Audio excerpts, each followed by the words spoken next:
Shalom saudara-saudara yang terkasih, kita mulai pemberitaan firman pada hari ini yang kita ambil dari Kisah Para Rasul 8 ayat 14 sampai 25. Dari Kisah Para Rasul 8 ayat 14 sampai 25. Jadi firman Tuhan pada hari ini berbicara tentang karunia-karunia Allah tidak untuk diperjualbelikan. Jadi ini penting sekali, khususnya bagi saudara-saudara yang pelayanan, bagi saudara-saudara yang terjun di dalam pekabaran Injil ataupun pelayanan misi. Jadi penekanan ataupun pengalaman yang diberikan oleh Rasul Petrus dan Rasul Yohanes akan menjadi pelajaran yang penting buat kita pada hari ini. Jadi karunia-karunia Allah tidak untuk diperjualbelikan. Kisah Para Rasul 8 ayat 14 sampai 25. Ketika rasul-rasul di Yerusalem mendengar bahwa tanah Samaria telah menerima firman Allah, mereka mengutus Petrus dan Yohanes ke situ. Setibanya di situ, kedua rasul itu berdoa supaya orang-orang Samaria itu beroleh Roh Kudus. Sebab Roh Kudus belum turun di atas seorang pun di antara mereka. Karena mereka hanya dibaptis dalam nama Tuhan Yesus. Kemudian keduanya menumpang tangan di atas mereka. Lalu mereka menerima Roh Kudus. Ketika Simon melihat bahwa pemberian Roh Kudus terjadi oleh karena rasul-rasul itu menumpangkan tangannya, ia menawarkan uang kepada mereka, serta berkata, "Berikanlah juga kepadaku kuasa itu, supaya jika aku menumpangkan tanganku di atas seseorang, ia boleh menerima Roh Kudus." Tetapi Petrus berkata kepadanya, "Binasalah kiranya uangmu itu bersama dengan engkau, karena engkau menyangka bahwa engkau dapat membeli karunia Allah dengan uang. Tidak ada bagian atau hakmu dalam perkara ini, sebab hatimu tidak lurus di hadapan Allah. Jadi bertobatlah dari kejahatanmu ini dan berdoalah kepada Tuhan, supaya mengampuni niat hatimu itu. Sebab kulihat bahwa hatimu telah seperti empedu yang pahit dan terjerat dalam kejahatan." Jawab Simon, "Hendaklah kamu berdoa untuk aku kepada Tuhan, supaya kepadaku jangan kiranya terjadi segala apa yang telah kamu katakan itu." Setelah keduanya bersaksi dan memberitakan firman Tuhan, kembalilah mereka ke Yerusalem, dan dalam perjalanannya itu mereka memberitakan Injil dalam banyak kampung di Samaria. Tadi sudah saya berikan judul di awal sebelum pemberitaan firman Tuhan, sebelum pembacaan perikop, bahwa kuasa Allah bukan untuk diperjualbelikan. Tidak untuk diperjualbelikan, tidak untuk diperdagangkan. Kuasa Allah itu tergantung kasih karunia-Nya kepada siapa Ia berkenan untuk memberikannya. Dan jika saudara berpikir bahwa hal-hal spiritual atau hal-hal rohani bisa saudara beli dengan uang saudara yang saat ini melimpah, bertobatlah. Ada di luar sana banyak terdengar selentingan tuduhan jual beli ayat firman Tuhan. Dan guyonan bahwa pekerjaan yang paling enak itu adalah menjadi pendeta. Jadi seorang pendeta. Karena uangnya banyak dan cukup mudah mendapatkannya hanya dengan memberikan ayat-ayat yang disukai oleh banyak orang. Tuduhan ini khususnya terhadap hamba-hamba Tuhan yang gaya hidupnya glamor. Tuduhannya adalah mereka menjual ayat kepada jemaat supaya patuh dan taat di dalam memberi. Sementara pemakaian persembahan, baik itu persembahan ucapan syukur maupun persembahan persepuluhan, tidak transparan. Tidak pernah ada pelaporannya, dan sebagainya. Yang seharusnya dipakai untuk menunjang pelayanan misi, pekabaran Injil, penjangkauan, ataupun diakonia, tetapi malah dipakai untuk keperluan pribadi, secara tidak bertanggung jawab. Dan inilah yang banyak rame diberguncingkan di luar sana oleh jemaat awam. Firman Tuhan yang diberitakan yang mengenakkan telinga-telinga saja, yang melenakan, yang menina-bobokkan jemaat. Sehingga tidak heran kalau jemaatnya begitu banyak. Melimpah, selalu penuh. Mari kita melihat 2 Timotius pasal 4 ayat 3. Firman Tuhan katakan, karena akan datang waktunya orang tidak dapat lagi menerima ajaran yang sehat. Tetapi mereka akan mengumpulkan guru-guru menurut kehendaknya untuk memuaskan keinginan telinganya. Mereka akan memalingkan telinganya dari kebenaran dan membuka bagi dongeng. Dan inilah yang terjadi di beberapa tempat.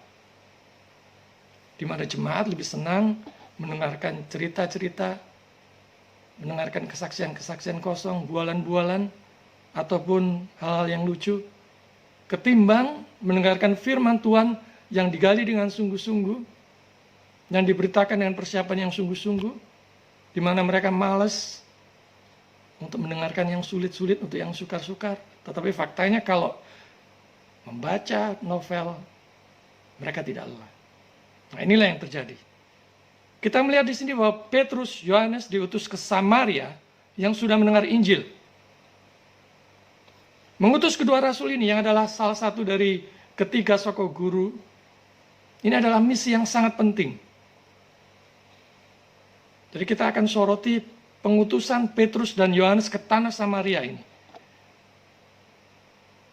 Kita bisa melihat di sini bahwa Petrus dan Yohanes sama kedudukannya dengan rasul-rasul yang lain. Meski mereka dianggap sebagai soko guru bersama dengan Yakobus, mereka juga siap untuk diutus oleh rasul-rasul yang lain. Dan tidak menganggap diri mereka lebih unggul dari rasul-rasul yang lain. Mereka atau para rasul menganggap Petrus tidak lebih. Artinya sama juga dengan diri mereka sendiri. Sama-sama rasul. Dan bagi kita, siapapun kita yang melayani, jangan pernah menganggap diri kita lebih dari pelayan Tuhan. Lebih dari yang lainnya. Lebih pintar dari yang lainnya. Lebih cakap dari yang lainnya. Lebih tinggi dari yang lainnya. Tapi mari kita belajar untuk merendahkan diri dalam setiap pelayanan. Apapun itu.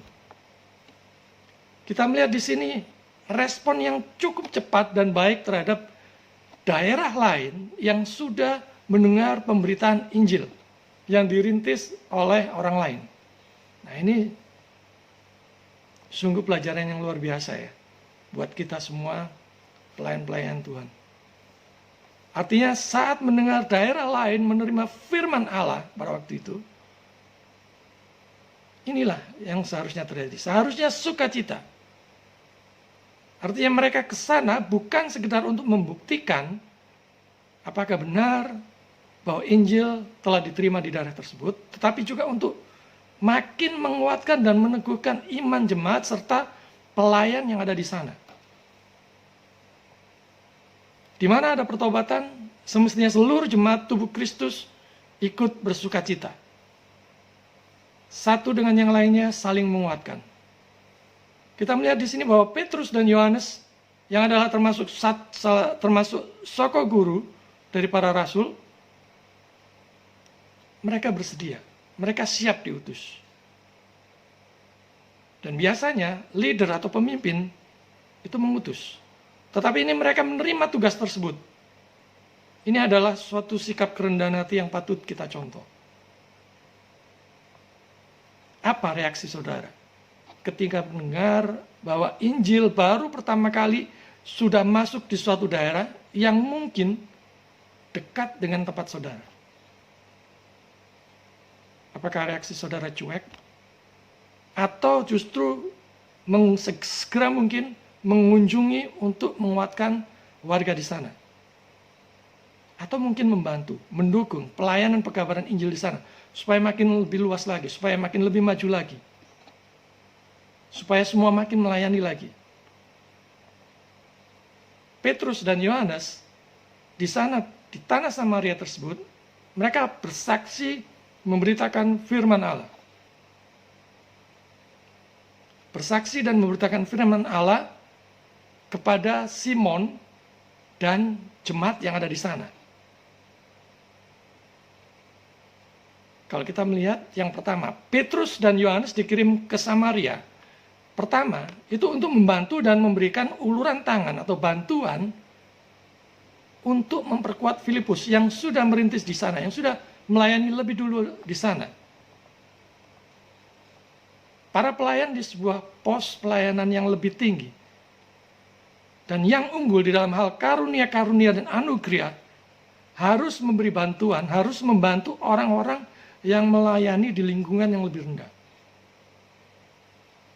Yang kedua, mereka berusaha untuk melaksanakan pekerjaan yang baik, yang sudah dimulai, yang sudah dirintis di antara orang-orang yang ada di sana. Dan memperkaya diri mereka untuk memberikan kepada mereka karunia-karunia rohani. Kalau nanti kita melihat di ayat berikutnya, kita melihat bahwa Rasul Yohanes dan Rasul Petrus menumpang tangannya supaya mereka menerima Roh Kudus. Kedua rasul ini mereka dikirim agar mereka bisa lebih mengkonfirmasi pengajaran yang telah diberitakan oleh Filipus di antara orang-orang Samaria. Jadi untuk melihat, untuk menilik bagaimana pengajarannya yang di sana. Apakah sesuai dengan firman Tuhan? Apakah sesuai dengan apa yang sudah diajarkan oleh para rasul? Jadi kedatangan mereka, kehadiran mereka sangat penting karena ini adalah konfirmasi. Melihat secara langsung. Dan setelah pemberitaan Injil selesai, tentu tidak bisa ditinggalkan begitu saja. Harus terus dipantau, harus selalu didampingi, harus selalu dimentoring. Apakah pengajarannya di sana sudah benar, atau apakah sudah tunduk pada otoritas kitab suci? Ini yang penting. Kalau tidak ada ketundukan terhadap kitab suci, maka pengajaran itu bisa kemana-mana. Dan jemaat di sana masih perlu terus dibimbing dan diarahkan dengan pengajaran yang benar, agar bisa melawan berbagai pengajaran yang palsu dan sesat. Di samping untuk terus menguatkan iman jemaat di sana, agar jemaat di sana terus berakar kuat dan mendalam dengan firman Tuhan. Kita melihat sekarang tanah Samaria yang sudah menerima pemberitaan Injil. Samaria adalah suatu tempat di mana penduduknya merupakan blasteran ya, atau campuran. Hasil dari kawin campur antara orang Israel yang murni dengan orang-orang non-Israel. Keturunan ini yang sering diejek, dibully oleh orang Israel asli. Karena mereka tidak termasuk di dalam golongan kaum Israel yang murni. Sedangkan orang-orang Samaria sendiri juga menuntut agar identitas mereka juga diakui. Terlebih lagi saat mereka sudah mendengar Injil dan mereka percaya. Orang cenderung memperhatikan Kristen secara keturunan ketimbang kemurnian pengajarannya. Ini yang terjadi. Kunjungan atau visitasi dan pemberitaan Injil di tanah Samaria ini sangat penting. Walaupun kita sudah tahu bahwa tanah di Samaria sudah diberitakan firman Allah tentang Mesias oleh Filipus, pemberitaan Injil itu tidak berhenti sampai Filipus saja.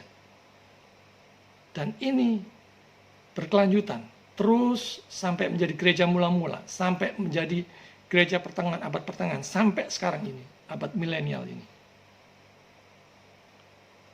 Ini bukan berarti para rasul tidak percaya pada Filipus, pada pelayanan Filipus, pada pengajaran Filipus.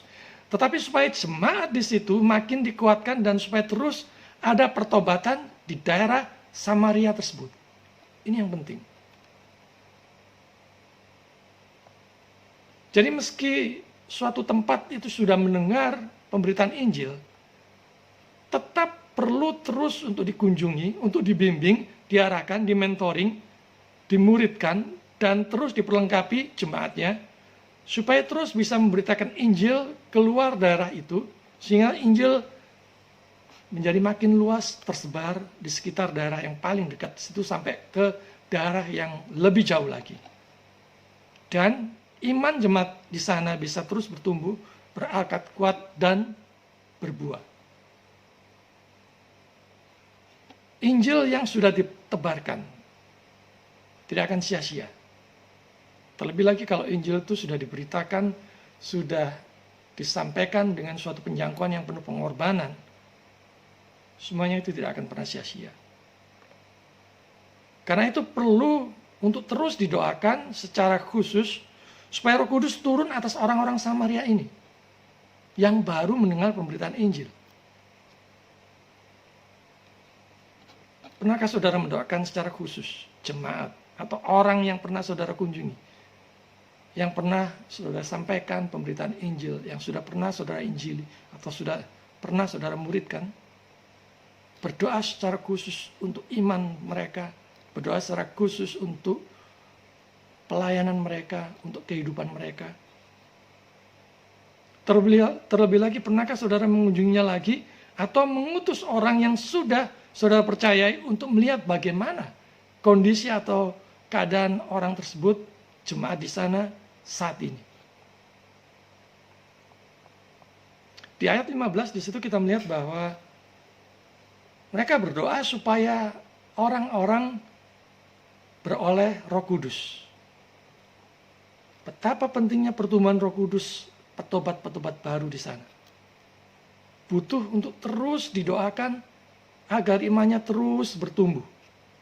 Makin hari makin kuat, makin hari makin berakar di dalam Kristus. Saya berikan ilustrasi seperti ini. Pohon akan mudah tumbang diterjang angin kalau akarnya tidak kuat. Tetapi kalau akarnya itu kuat, ada begitu banyak pohon-pohon yang sekalipun di bulldozer itu tetap kokoh, ya. Sulit untuk dirobohkan, tidak mudah roboh. Dikatakan di situ bahwa Roh Kudus belum turun atas orang-orang Samaria. Apa yang dimaksud dengan Roh Kudus turun? Dikatakan di situ Roh Kudus turun. Itu berarti pribadi dari Allah Tritunggal itu datang dari sorga. Dan ungkapan turun itu diterapkan pada pengaruhnya, yang menunjukkan pada kecepatan dan begitu mendadak atas kedatangannya. Kalau kita mau membandingkannya, kita bisa melihat di dalam Kisah Para Rasul 19 ayat 2. Roh Kudus penting untuk memimpin, untuk menghibur, untuk menolong dan memberi hikmat setiap orang percaya. Tanpa Roh Kudus, setiap orang percaya akan terhilang. Setiap orang percaya akan sulit memahami firman Tuhan. Setiap orang percaya tidak akan bisa mengerti firman Tuhan dengan baik dan benar. Jadi Roh Kudus ini sangat penting, khususnya untuk jemaat baru yang ada di Samaria sana. Dan kalau kita kaitkan dengan suatu baptisan, di mana kalau ada petobat baru, dan dia sudah sungguh-sungguh dilahirbarukan, sungguh-sungguh percaya kepada Yesus sebagai satu-satunya Tuhan dan Juru Selamat, maka baptisan akan sia-sia jika tanpa kasih karunia. Jadi harus memiliki semua kekuatan yang berasal dari Roh Kudus. Dalam baptisan, kita dicuci, dibasuh, dibersihkan dari dosa-dosa kita. Rasul Paulus mengatakan bahwa pencucian kita adalah karya Roh Kudus. Titus 3 ayat 5. Dan air yang digunakan di dalam baptisan adalah tanda darah Kristus. Sementara Rasul Petrus berkata bahwa itulah roh yang dengannya kita dibasuh dengan darah Kristus. 1 Petrus 1 ayat 2. Saudara yang terkasih, Allah memperbaharui kita hari lepas hari, agar kita dapat menjadi anak-anaknya.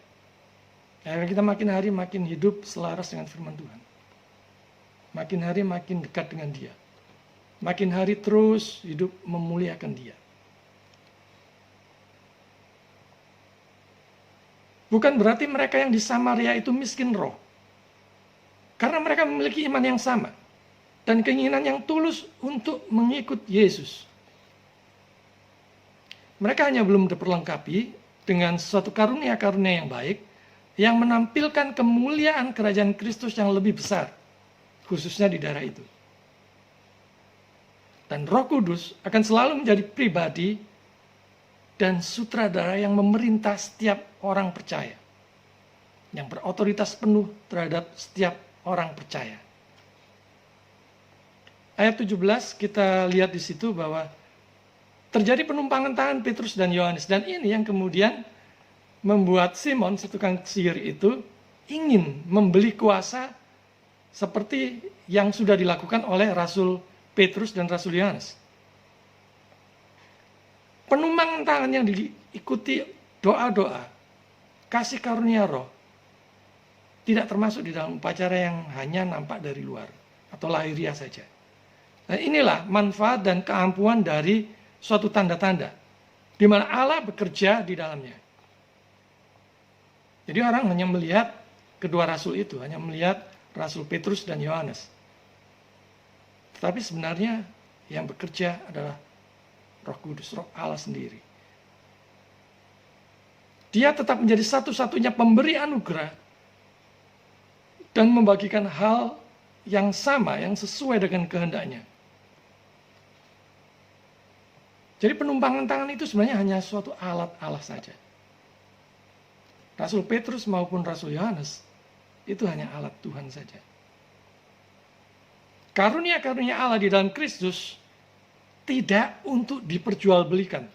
Sekali lagi, tidak untuk diperjualbelikan. Juga bukan untuk dipamer-pamerkan. Allah bukanlah jin lampu ajaib, bukan jin lampu Aladin yang mudah diperintah-perintah oleh manusia. Yang kita tahu semua manusia adalah orang berdosa. Kuasa Allah itu gratis, cuma-cuma.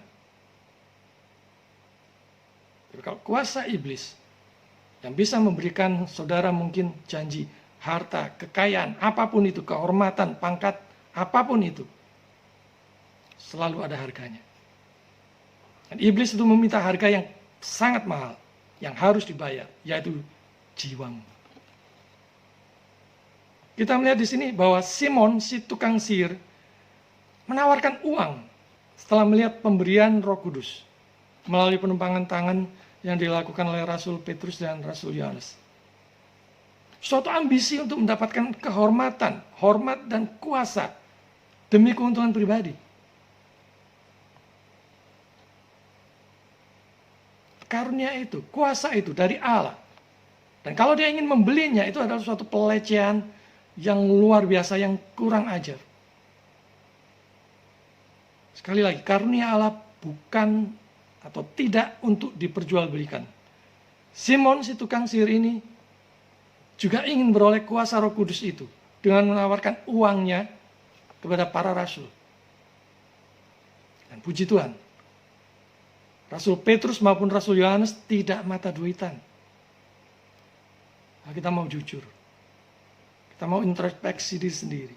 Bandingkan dengan begitu banyak para pelayan hamba Tuhan yang mata duitan. Yang akan khotbah hanya kalau diberi fasilitas yang mewah. Akan khotbah hanya sesuai pesanan, yang hanya mengenakkan telinga. Atau kalau diberi PK yang lumayan. Atau tidak mau datang diundang kalau tidak dijemput dengan fasilitas mobil yang mewah. Tidak mau datang diundang kalau tidak menginap di hotel berbintang. Dan khotbah-khotbahnya diarahkan pada kesaksian-kesaksian pribadi yang kosong untuk mendapatkan amplop PK yang besar dan sebagainya. Karena semua yang mendengarnya happy. Semuanya sukacita. Tapi sebenarnya itu adalah sukacita yang kosong, sukacita yang semu. Di mana firman Tuhan yang seharusnya diberitakan, di mana itu adalah kesaksian dari Allah sendiri, yang harusnya disampaikan pesan pribadi Allah kepada jemaatnya. Bukan pesan pribadi pengkhotbahnya kepada jemaatnya. Saya sedikit mengkontraskan, ini namanya sama-sama Simonnya ya, ada Simonnya ya. Simon Petrus melawan Simon si tukang sihir.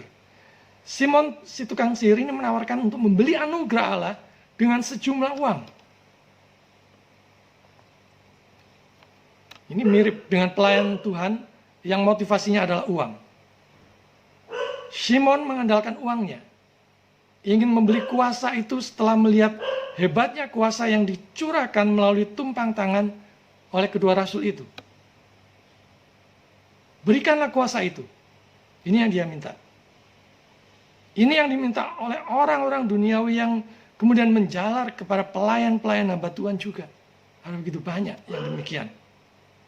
Dan karena itu Rasul Petrus mengecam Simon yang hendak membeli kuasa itu dengan uangnya. Saudara perhatikan di sini bahwa Rasul Petrus tidak sungkan-sungkan menegur keras Simon si tukang sihir ini. Saya pernah mengajar komputer 2 orang.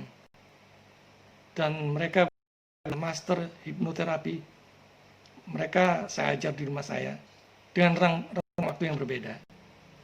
Waktu itu saya iseng bertanya, apakah juga ada pendeta yang jadi murid saudara, yang jadi muridnya?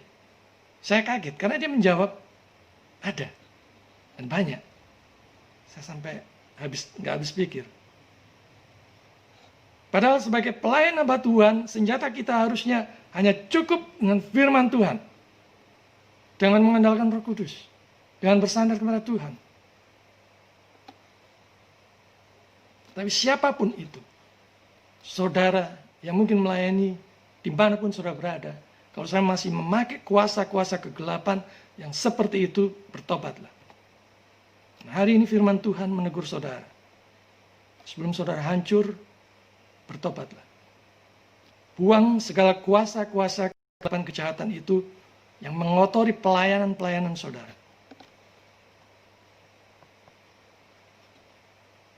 Sebagai seorang gembala mungkin di gereja, beranikah saudara sebagai gembala menegur para donatur ataupun jemaat yang kaya yang mempunyai sikap seolah-olah semua bisa dibeli, seolah-olah semua bisa dibeli dengan uang? Dan di sini Simon si tukang sihir itu berambisi untuk mendapat kehormatan sebagai seorang rasul. Dia lebih berkeinginan untuk mendapatkan kehormatan bagi dirinya sendiri daripada berbuat baik kepada orang lain. Dia mempunyai uang dan dia ingin membeli kuasa itu. Apakah kita juga berambisi ingin bisa melakukan hal yang sama seperti hamba Tuhan lain yang kelihatannya diberkati, yang kelihatannya diberi kuasa melebihi dari yang saudara miliki, dan yang kelihatannya lebih berdampak luas? Apakah saudara iri atau menginginkannya? Ambisi kita itu seharusnya kita arahkan hanya untuk kemuliaan Kristus. Ambisi kita itu untuk kemuliaan Kristus ataukah untuk diri sendiri? Ini harus kita jujur di hadapan Tuhan, di dalam kita melayani. Kita sekarang melihat bagaimana betapa Rasul Petrus marah luar biasa dan mengecam Simon. Simon si tukang sihir ini ingin kuasa seperti yang Rasul Petrus dan Rasul Yohanes punyai. Rasul Petrus kemudian menunjukkan kejahatannya. Kejahatan dari Simon ini. Orang yang cinta kebenaran tidak akan sungkan untuk mengecam kejahatan orang lain meski baru terlintas di dalam pikirannya. Meski mungkin orang itu hanya ada niat, rencana di dalam pikirannya saja. Tapi Rasul Petrus menunjukkan kepadanya kejahatannya. Karena menghargai atau menilai kekayaan ini seolah-olah semuanya bisa dibeli. Seolah-olah dia bisa membeli pengampunan dosa. Seolah-olah dia bisa membeli karunia Roh Kudus dan hidup yang kekal. Dan ini yang celaka. Ini suatu kesalahan yang terkutuk yang sama sekali tidak bisa terjadi di dalam kasih karunia.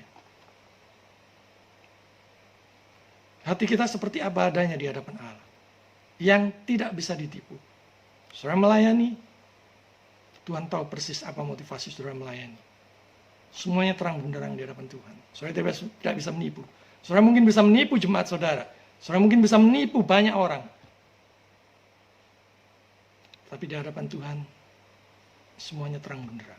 Dia tahu persis sedetil-detilnya, sekecil-kecilnya siapa kita. Allah yang maha kuasa, maha tahu itu tidak bisa ditipu. Dan jika mereka tidak benar di mata Tuhan, maka sebenarnya kesalahan mereka, agama mereka, rutinitas mereka, pelayanan mereka, semuanya itu adalah sia-sia.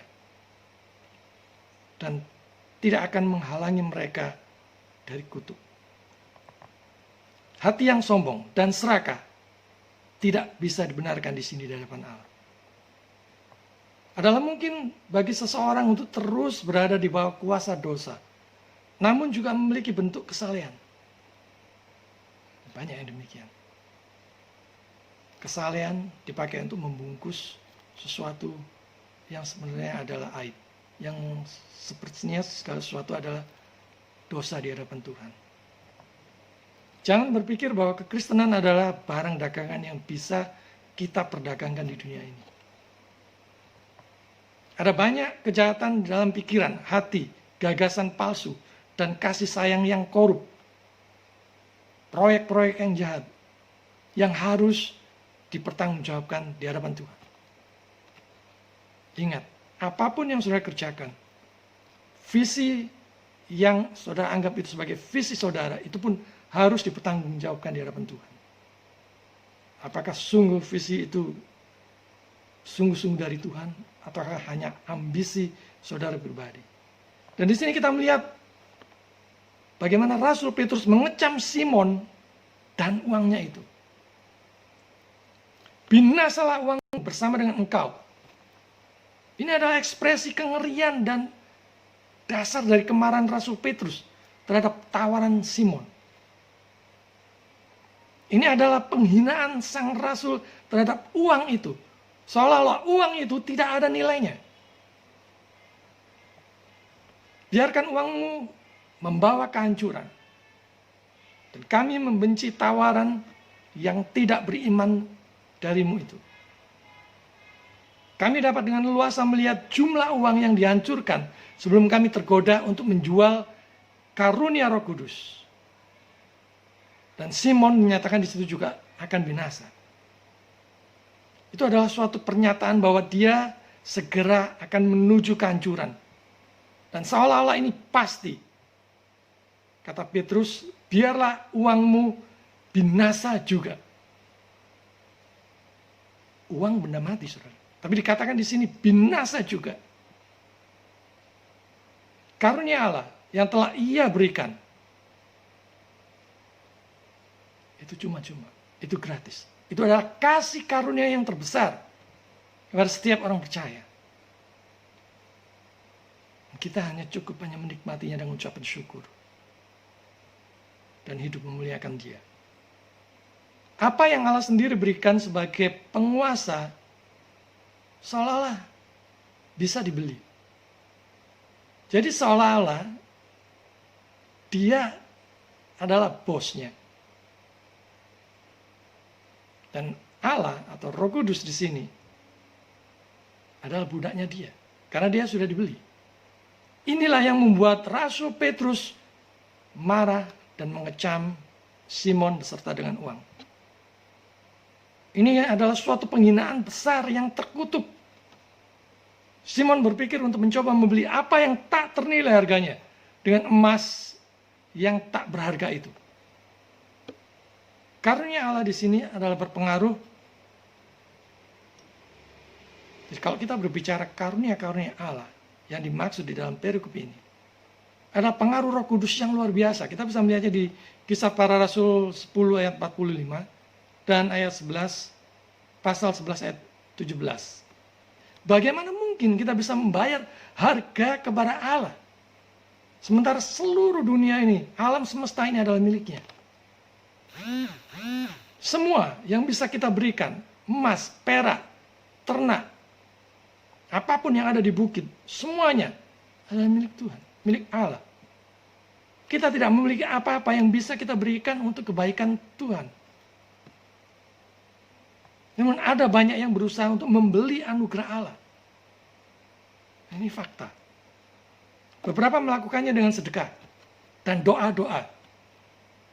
Beberapa melakukannya dengan penebusan dan puasa. Jadi menebus kesalahannya sendiri dengan berpuasa. Beberapa lagi dengan mencoba untuk membuat hati mereka sendiri lebih baik. Ya, positive thinking dan sebagainya. Dan dengan kebenaran diri sendiri, membenarkan diri sendiri. Dan beberapa yang lain melalui bentuk penyesalan berhari-hari, melalui cucuran air mata dan sebagainya. Semua itu tidak akan bisa membeli untuk menghadirkan kebaikan-kebaikan Allah yang diberikan cuma-cuma kepada setiap orang percaya. Kita ini tidak pantas. Dan jika seseorang diselamatkan, itu terjadi oleh karena anugerah di dalam kedaulatan Allah. Allah berhak memberikan kepada siapa ia berkenan. Ada banyak kasus orang yang memiliki uang, kuasa, dan jabatan, merasa seolah-olah bisa membeli segalanya. Tapi tidak dengan karunia anugerah Allah.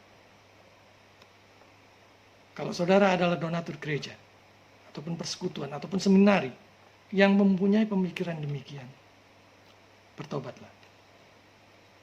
Hendaknya hati kita lurus di hadapan Allah. Kita melihat di sini bahwa pengurapan Roh Kudus melalui hati jemaat mula-mula di situ, yang mereka hidup penuh kasih, saling menolong, saling peduli, saling mengasihi. Dan hati yang dibuahkan oleh Roh Kudus itu kemudian berdampak. Bukan uang, tetapi hati yang lurus di hadapan Allah di dalam Kristus. Hati yang dibereskan di hadapan Allah itu yang Petrus nyatakan kepada Simon. Rasul Petrus menegur Simon untuk bertobat. Di sini kita melihat betapa pentingnya pertobatan untuk hidup lurus di hadapan Allah. Rasul Petrus dan Rasul Yohanes tidak peduli dengan uang Simon, si tukang sihir yang banyak itu. Tetapi kedua rasul ini lebih peduli pada jiwa Simon yang belum bertobat itu, ketimbang uang yang bisa membantu memperlancar pelayanan para rasul. Jadi Simon ini kemana-mana ikut, saudara. Ikut pelayanan juga. Lantas bagaimana dengan gereja-gereja saat ini? Apakah lebih peduli pada jiwa-jiwa yang belum bertobat, ataukah hanya peduli pada uangnya? Hanya peduli pada persembahan aja? Hanya peduli pada persepuluhannya? Dan saya mengontraskan di sini antara Simon Petrus dengan Simon si tukang sihir. Sama-sama ada Simonnya ya. Yang satu rasul, yang satunya penyihir. Simon si tukang sihir ini meminta Rasul Petrus berdoa untuknya. Karena memang dirinya belum mempunyai iman. Kita melihat di sini di ayat 24 khususnya, berdoalah kepada Tuhan untuk aku. Jadi Rasul Petrus didesak berdoa untuk dirinya sendiri. Dia meminta melakukannya untuknya. Karena ia belum percaya dan tidak bisa berdoa dengan iman. Namun, memiliki minat khusus dengan surga. Tidak satu pun dari hal ini supaya tidak menimpaku. Bukan karena pikiran hatinya yang jahat bisa dimaafkan, tetapi hanya ancaman kejahatan-kejahatan yang mungkin bisa dihindari darinya. Simon si tukang sihir tentu belum bisa berdoa. Karena dia belum percaya. Jadi aplikasinya, saudara-saudara, jangan buru-buru meminta orang yang baru bertobat untuk berdoa. Saudara yang harus memimpin dia untuk berdoa. Bagaimana berdoa yang benar? Bagaimana bersaksi? Saudara harus bersaksi dulu kepada dia. Jangan minta dia kemudian buru-buru bersaksi, terlebih lagi meminta dia untuk berkhotbah kemana-mana, sebelum tahu persis bagaimana iman percayanya kepada Yesus. Banyak orang yang ditanya, kamu percaya Yesus? Ya, aku percaya. Percaya sungguh-sungguh? Iya. Percaya apa? Nggak tahu, pokoknya percaya. Susah, itu bukan iman. Iman ada tahu persis apa yang dia percaya. Dan iman yang sejati mengaku, percaya sungguh-sungguh bahwa Yesus adalah satu-satunya Tuhan dan Juru Selamat pribadinya. Jangan pernah meminta orang yang belum percaya untuk berdoa. Karena dia belum tahu bagaimana cara berdoa yang benar. Doa yang tidak dilandasi dengan iman yang benar, tidak akan ada gunanya. Jadi kitalah yang harus memimpin, harus membimbing dia di dalam berdoa. Dan terutama memberitakan Injil dahulu dan memuridkan dia sampai dia bisa bertumbuh. Di bagian akhir kita melihat di situ Petrus dan Yohanes kemudian bersaksi dan memberitakan Injil setelah dari Samaria itu ke banyak kampung. Jadi waktu kembali ke Yerusalem, mereka memberitakan Injil ke banyak kampung. Jadi pelayanan misi itu bukan pelesir ataupun tamasya hura-hura happy-happy. Bukan, saudara. Pelayanan misi tanpa pekabaran Injil sampai dengan pemuritan, sampai yang berkelanjutan, itu lebih mirip atau sama dengan pelesir, tamasya. Sebenarnya tidak jauh beda dengan tamasya. Kalau tidak ada pemberitaan Injil di sana, tidak ada misi di sana, tidak ada pemuritan di sana. Tidak hanya di kota besar atau kota-kota yang utama, tetapi mereka melakukannya juga di desa-desa terkecil. Para rasul yang luar biasa ini sangat menderita. Karena demikianlah dijanjikan kepada mereka bahwa mereka harus menerima kuasa untuk melakukannya. Perhatikan bahwa diaken Filipus sudah melayani dahulu di sana. Dan menghargai apa yang sudah dibuka oleh rekan sekerja Allah dan soko guru yang diutus ke sana untuk makin meneguhkan pelayanan itu. Agar ada kesatuan hati antara jemaat lama dengan jemaat yang baru. Termasuk berbagi pengalaman pelayanan. Karena kedua rasul itu pernah mengalami pelayanan langsung bersama dengan Tuhan Yesus. Bagi yang sudah senior di dalam pelayanan, baik itu pendeta, pastor, penginjil, dan pelayan yang lainnya, saudara jangan pelit untuk berbagi kepada yang junior.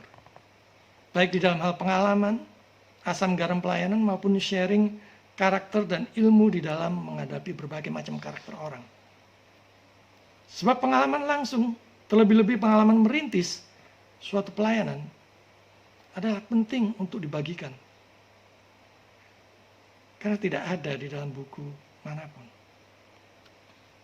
Dan pengalaman pelayanan secara langsung itu sangat penting bagi rekan-rekan kita yang lain yang belum berpengalaman dalam pelayanan. Kita semua ini sama kedudukannya di hadapan Tuhan. Sama-sama manusia berdosa yang membutuhkan juru selamat. Mari kita merespon, peduli terhadap daerah lain, bersaksi, memberitakan firman, berdoa untuk tempat lain agar menerima Injil, agar terus di dalam bimbingan pimpinan kuasa Roh Kudus. Mari kita menggunakan uang kita untuk memuliakan Tuhan, untuk mendukung pelayanan, untuk mendukung misi. Tidak berpikiran pelayanan dengan konsep jiwa dagang. Namun berani menegur yang mempunyai pikiran jahat terhadap anugerah Allah. Dan berani keluar memberitakan Injil kemana-mana sampai dengan memuridkan. Saudara mendapatkan anugerah cuma-cuma, mari salurkan dengan cuma-cuma. Saudara yang diberi berkat lebih, mari kita berbagi. Khususnya di era pandemi ini. Di mana ada begitu banyak orang-orang percaya yang terkena dampak dari pandemi ini.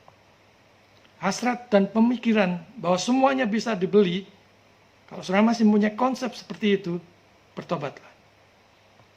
Supaya nama Tuhan ditinggikan. Supaya ucapan syukur bergema di mana-mana. Dan Injil diberitakan sampai ke seantero negeri. Tuhan memberkati saudara.